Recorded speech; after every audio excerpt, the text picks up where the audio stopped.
আসসালামু আলাইকুম। আজকে সপ্তম শ্রেণীর বাংলা দ্বিতীয় পত্র বিষয় আর টপিকস হলো বাক্য।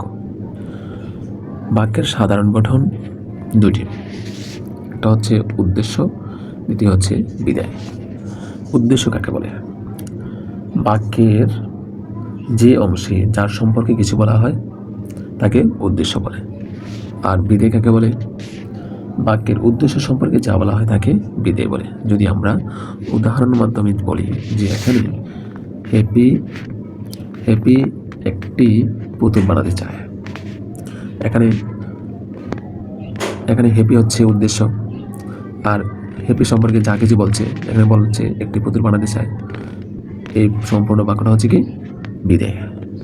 তার মানে আমরা বুঝলাম বাক্যের সাধারণ গঠনের দিক হচ্ছে দুটা, সেটা হচ্ছে দুটো দিক থাকে, একটা হচ্ছে উদ্দেশ্য আর বিদায়। এবার এখানে হচ্ছে কাকিমা বলাইকে খুব ভালোবাসতেন, এবং কাকিমা হচ্ছে উদ্দেশ্য, বাকি অংশ হচ্ছে বিদায়। আর লাইব্রেরি জাতির সভ্যতা ও উন্নতির মানদণ্ড। তুমি কি লিখতে চাও ফুলের মতো কবিতা, এরকম।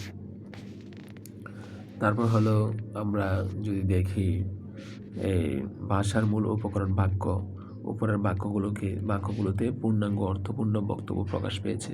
পরস্পর সম্পর্কযুক্ত একাধিক পদ একত্রে মিলিত হওয়ার কারণে বক্তব্য স্পষ্ট পরিপূর্ণভাবে প্রকাশিত হয়েছে। যদি বাক্যকে আমরা সংজ্ঞার মাধ্যমে জানতে চাই তাহলে আমরা বলতে পারি যে, যদি একটা সংজ্ঞা দেখি যে সুবিন্যস্ত পদের সমষ্টি দ্বারা কোনো বিষয় বক্তার মনোভাব সম্পূর্ণরূপে প্রকাশিত হয় তাকে বাক্য বলে। যদি যদি দেখি আমরা উদাহরণ দেখি, যদি বলা যায় মৌলি একটি, আমরা এটা দ্বারা কি বুঝলাম? কিছুই বুঝলাম না। তারপর যদি বলা হয় চাও মতো কবিতা ফুলের কি লিখতে তুমি, এলোমেলো, কি বুঝলাম? এটাও কিছু বুঝলাম না। তারপর হচ্ছে মাছগুলো আকাশে উড়ে বেড়াচ্ছে, মাছ কি কখনো আকাশে উড়ে বেড়ায়? তার মানে এই দিক থেকে, এইসব সুবিন্যস্তের অর্থের দিক থেকে আমরা বলতে পারি যে বাক্যের একটি সার্থক বাক্যের তিনটি গুণ থাকে, যেমন আকাঙ্ক্ষা, যোগ্যতা, আসক্তি। কি কি? আকাঙ্ক্ষা, যোগ্যতা, আসক্তি। যদি বলি যে এই উদাহরণগুলো দেখে আমরা যে মৌলি একটি, তারপর কি মৌলি একটি কি হয়েছে, তারপর এই বাক্যের পরবর্তী অংশ শোনার যে আকাঙ্ক্ষা তাকেই বলে এই বাক্যের আকাঙ্ক্ষা, একটা গুণ। যেমন আমরা মৌলি একটি পুতুল বানাতে চাই, একটি সম্পূর্ণ বাক্য, অর্থ হওয়া বাক্য। তারপর যদি বলা হয় চাও মতো কবিতা ফুলের কি লিখতে তুমি, কিছু বুঝি না। যদি বলা হয় তুমি কি ফুলের মতো কবিতা লিখতে চাও, বাক্যের সুবিন্যস্ত পদগুলো, শব্দগুলো ব্যবহার হয়েছে সঠিকভাবে। তারপর পাখিগুলো আকাশে উড়ে বেড়াচ্ছে, তো উপরে এখানে যদি দেখানো হয়েছে যে মাছগুলো আকাশে উড়ে বেড়াচ্ছে, তো এখানে এটা অর্থবহ হয় না, পাখিগুলো আকাশে উড়ে বেড়াচ্ছে। তাহলে আমরা বুঝলাম যে বাক্যের তিনটি গুণ থাকে, সেটা হচ্ছে আকাঙ্ক্ষা, আসক্তি, যোগ্যতা। আকাঙ্ক্ষা, আসক্তি, যোগ্যতা। তারপর আকাঙ্ক্ষা আবার রিপিট করি আমি একটু, যে আকাঙ্ক্ষা কোনটা? আকাঙ্ক্ষা হচ্ছে বক্তার বাক্যের অর্থ পরিষ্কারভাবে বোঝার জন্য এক পদের পর অন্য পদ শোনার যে ইচ্ছা, তাই আকাঙ্ক্ষা। যেমন আমি গিয়ে দেখলাম, যদি এতটুকু বলে, যদি আমি গিয়ে দেখলাম, কি দেখলাম, যদিও বাকি অংশ না থাকে, তাহলে এখানে কি থাকে না, আকাঙ্ক্ষা শোনার যে পরবর্তী, অর্থাৎ বাক্যের সম্পূর্ণ বাক্য শোনার যে আকাঙ্ক্ষা, সেটা হচ্ছে বাক্যের গুণের মধ্যে আকাঙ্ক্ষা একটি গুণ। তারপর দ্বিতীয়ত যদি আমরা বলি যে যোগ্যতা কাকে বলে? বাক্যের মধ্যকার পদসমূহের অন্তর্গত ও ভাবগত মেলবন্ধনের নাম যোগ্যতা। ঠিক আছে। যদি বলা হয় যে বর্ষাকালে অতিরিক্ত বৃষ্টিপাত, বন্যা হয়, এরপরে এটি একটি যোগ্যতা সম্পন্ন বাক্য। কিন্তু যদি বলা হয় যে বর্ষাকালে প্রখর রৌদ্রে বন্যা হয়, এখানে বা প্রকাশের যোগ্যতা হারাবে। কারণ হচ্ছে প্রখর, কারণ প্রখর রৌদ্রে কখনো বন্যা হয় না। প্রখর রৌদ্রে কী হয় না? প্রখর রৌদ্রে কখনো বন্যা হয় না। তাইলে এখানে হচ্ছে বাক্যের কিসের অভাব হয়েছে? এই বাক্যে যোগ্যতার অভাব হয়েছে। তারপর যদি দেখি বাক্যের এটি একটা গুণ, সেটা হচ্ছে আসক্তি। বাক্যের পদগুলোকে সঠিক জায়গায় সবিন্যস্ত করার আসক্তি। কি বলছে? বাক্যের পদগুলোকে সঠিক জায়গায় সন্নিবিষ্ট করার আসক্তি, অথবা বাক্যের অর্থ সংগতি রক্ষা করার জন্য সুশৃঙ্খল পদবিন্যাসই আসক্তি। যদি এখানে বলা হয় ছুটিতে ডাকাতেরা পুজোয় যাবেন, এতে একটি সম্পূর্ণ বাক্য, পদ সবগুলো পদে আছে কিন্তু আসক্তির অভাবে বাক্য হয়নি। পদগুলো অর্থসঙ্গতি রক্ষা করে ঠিকমতো জায়গায় বাক্য হবে। তারা পুজোয় ছুটিতে ডাকা যাবে। এ হচ্ছে বাক্যের দুটো দিক, সেটা হচ্ছে উদ্দেশ্য ও বিধে। যে বাক্যের যে অংশে যার সম্পর্কে কিছু বলা হয় তাকে উদ্দেশ্য, আর বিধে হচ্ছে বাক্যের উদ্দেশ্য সম্পর্কে যা বলা হয় তাকে বিধে বলে। যেমন যদি বলা হয় এখানে শ্যামা স্কুলে যায়, তো এখানে শ্যামা হচ্ছে উদ্দেশ্য, আর স্কুলে যায় হচ্ছে, অর্থাৎ উদ্দেশ্য সম্পর্কে যা কিছু বলা হয় সেটা হচ্ছে কি? বিধে। তো এখানে শ্যামা হচ্ছে উদ্দেশ্য আর বিধে হচ্ছে স্কুলে যায়। তারপর যদি আমরা দেখি যে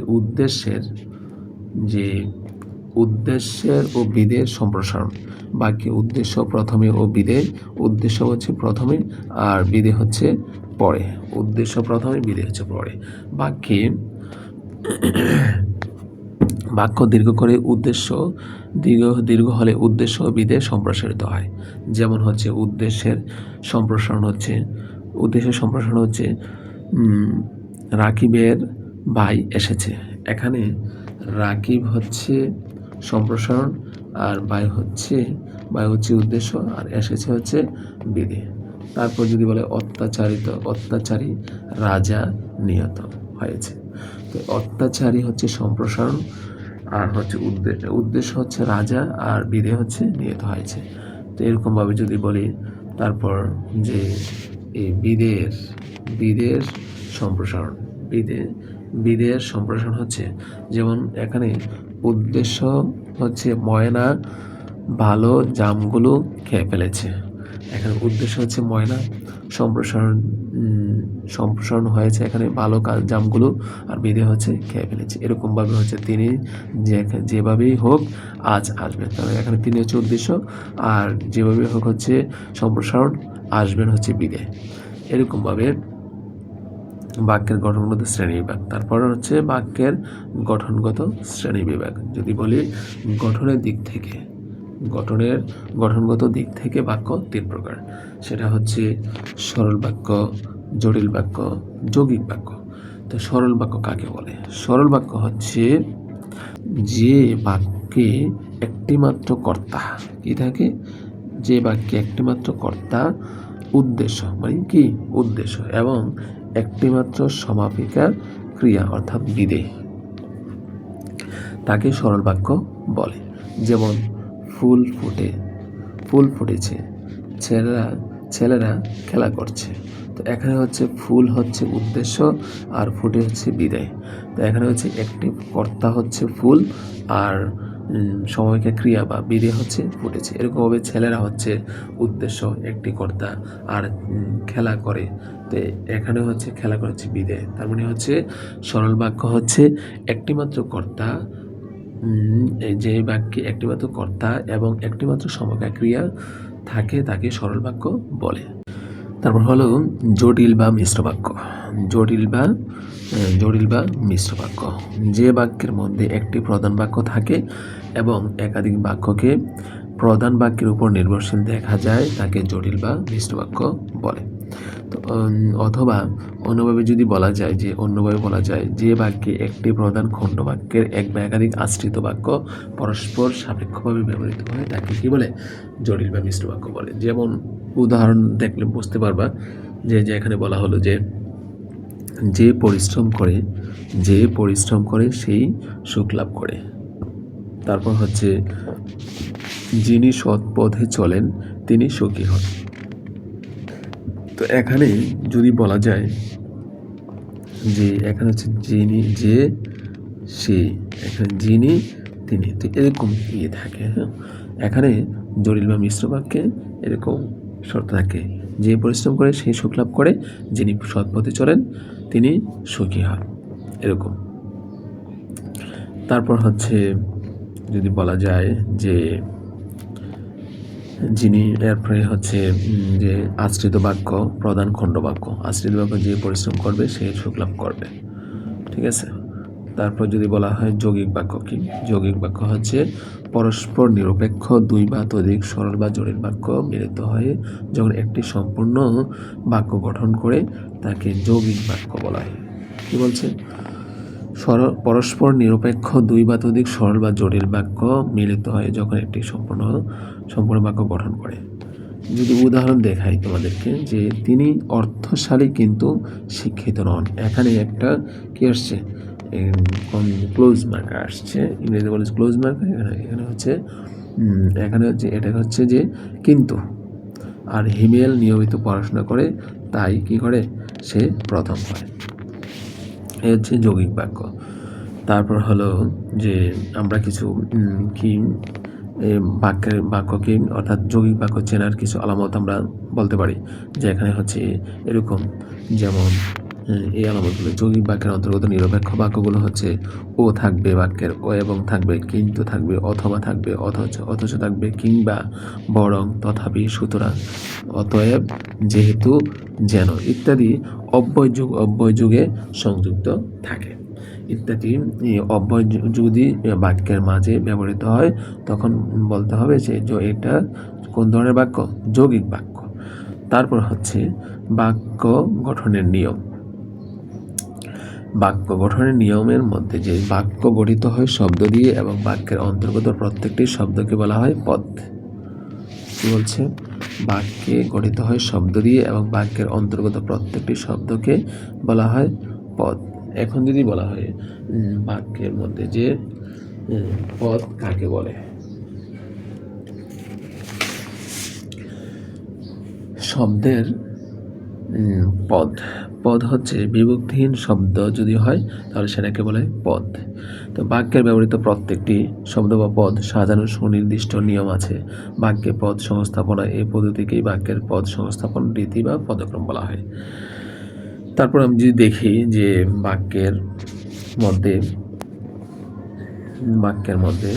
বাক্যে পদ বসানোর কতিপয় প্রচলিত নিয়ম এখানে দেখানো হলো। যেমন যদি এক নম্বরে বলা হয় বাক্যের সবচেয়ে প্রচলিত পদবিন্যাস হচ্ছে কর্তা প্রথমে, কর্ম মাঝে, ক্রিয়া শেষে। যেমন আমি বই পড়ি, সে বাড়ি যায়। তার এখানে হচ্ছে প্রথমে কর্তা বসছে, আমি হচ্ছে কর্তা, এখানে প্রথমে বসছে, এই কর্তার কর্ম হচ্ছে বই, তারপর হচ্ছে পড়ি হচ্ছে ক্রিয়া। অর্থাৎ বাক্যের সবচেয়ে প্রচলিত পদবিন্যাস হচ্ছে কর্তা প্রথমে বসে, কর্ম হচ্ছে মাঝে বসে, ক্রিয়া শেষে বসে। তারপর 3 নম্বর যদি আমরা বলতে চাই